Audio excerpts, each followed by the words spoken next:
this is a guy who is a real Bernie Sanders supporter, open Bernie Sanders supporter who worked for the DNC. The DNC absolutely rigged the primary against Bernie Sanders. He was aware of this. He was there while this was all going down. So was Donna Brazile. Everyone was aware of it. The guy got fucking murdered after he leaked information to WikiLeaks. If you don't think that's a little weird, what are you looking at? What delusional rose-colored glasses are you looking at your party from? You think you're in some Julia Roberts movie from 1990? This is real shit. Some guy got killed. He was 24 years old. He was a young guy who was very optimistic and had this view of the world where I mean, the guy fucking wore American flag pants and shirt. There's a famous picture of him with a beer on. I mean, he's a patriot in a lot of ways. He wanted to be involved in the political process. He was very idealistic. He was probably shattered by finding out that the party that he was working for was corrupting the democratic process.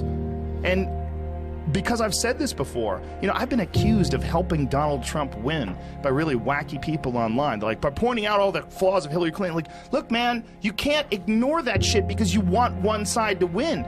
I've talked about all of his flaws, too. There's a lot of flawed human beings that run for president, pretty much all of them. I mean, it's very rare you have someone who's not flawed. Right. We're extremely flawed. We're all flawed. But extremely flawed who wants to be the fucking king of the world. It's very rare.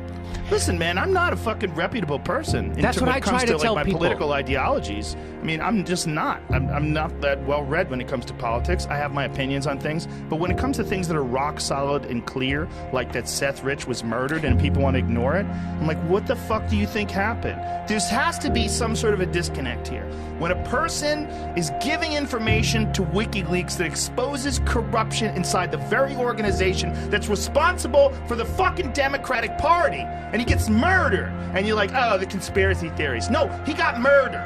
There's no conspiracy. It was a botched robbery. Says who? Says who? Where's his? How come his wallet was there? How come his watch was there? How come they didn't take his phone? What the fuck are you talking about that I'm a conspiracy theorist when I just tell you the facts? So and this WikiLeaks thing with Julian Assange is the craziest shit ever. When he said there's consequences to sharing information with us.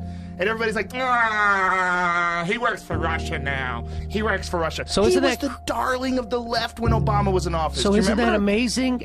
So Julian Assange, he's just a great news guy who's tough as nails. Who dances creepy and might have fucked some girl while she was asleep. Whatever.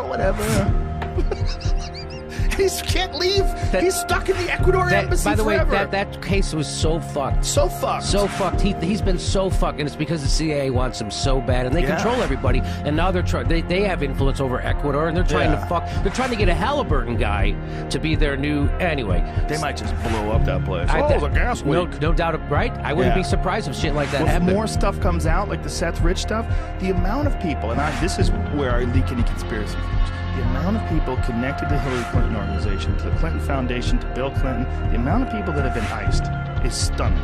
But then some of them are bullshit and coincidental, and you know people, and they're in a weird job, and people get killed. There's a lot of people that have been killed. A lot.